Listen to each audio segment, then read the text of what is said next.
Hi friends, నమస్తే. నేను మీ Pramila. Welcome to వంట సాగరం. ఫ్రెండ్స్, ఇవాల్టి మన వీడియోలో ఇడ్లీ దోశల్లోకి మనం వాడే చట్నీ పౌడర్ని ఏ విధంగా తయారు చేసుకోవచ్చో చూపించబోతున్నానండి. ఎప్పుడైనా టైం లేనప్పుడు ఈ చట్నీ పౌడర్ చేసుకొని ఉంటే దీన్ని వాటర్ కలుపుకొని అప్పటికప్పుడు వాడుకోవచ్చు అనమాట. మనకి టైం అనేది సేవ్ అవుతుంది. ఈ పౌడర్ కూడా చాలా టేస్టీగా ఉంటుందండి. మరి ఈ వీడియోని ఎండ్ వరకు చూసి నచ్చితే లైక్ చేయండి, మీ ఫ్రెండ్స్ కూడా షేర్ చేయండి. ఇంకా ఆలస్యం చేయకుండా ఈ చట్నీ పౌడర్ని ఏ విధంగా తయారు చేసుకోవచ్చో చూసేద్దాం.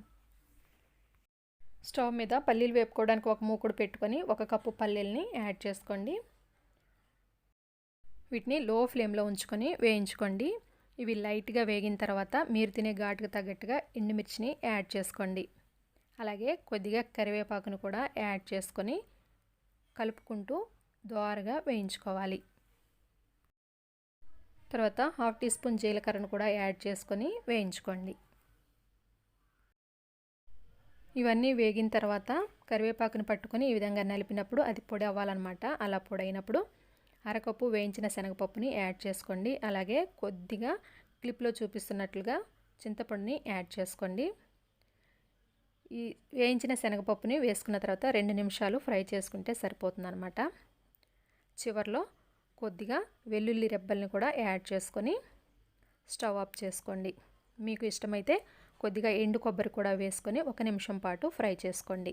నేను ఇక్కడ ఎండు కొబ్బరి వేయట్లేదండి. ఇవన్నీ వేగిపోయాయి. స్టవ్ ఆఫ్ చేస్తున్నాను. స్టవ్ ఆఫ్ చేసిన తర్వాత వీటిని పూర్తిగా చల్లారనివ్వండి. చల్లారిన తర్వాత వీటిని ఒక మిక్సీ జార్లోకి యాడ్ చేసుకోండి. యాడ్ చేసుకున్న తర్వాత తగినంత ఉప్పుని కూడా వేసుకొని ఫైన్ పౌడర్ లాగా బ్లెండ్ చేసుకోండి. ఇలా బ్లెండ్ చేసుకున్న తర్వాత దీన్ని ఒక బౌల్లోకి యాడ్ చేసుకుందాం.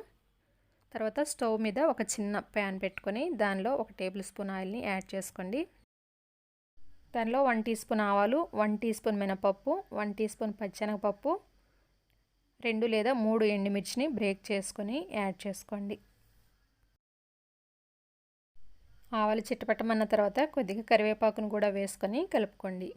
ఇప్పుడు స్టవ్ ఆఫ్ చేసుకొని ఈ తాలింపుని మనం రెడీ చేసి పెట్టుకున్న చట్నీ పౌడర్లోకి యాడ్ చేసుకొని బాగా కలుపుకోవాలి.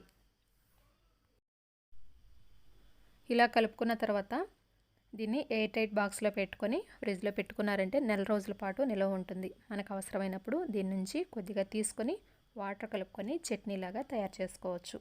దీన్ని ఇడ్లీలోకి, తర్వాత దోశలోకి, ఇంకా వివిధ టిఫిన్స్లోకి మనం ఉపయోగించుకోవచ్చు అన్నమాట. ఫ్రెండ్స్, ఈ రెసిపీ మీకు నచ్చినట్లయితే లైక్ చేయండి, షేర్ చేయండి. అలాగే మన ఛానల్ని సబ్స్క్రైబ్ చేసుకోవడం మాత్రం అసలు మర్చిపోకండి. Thanks for watching.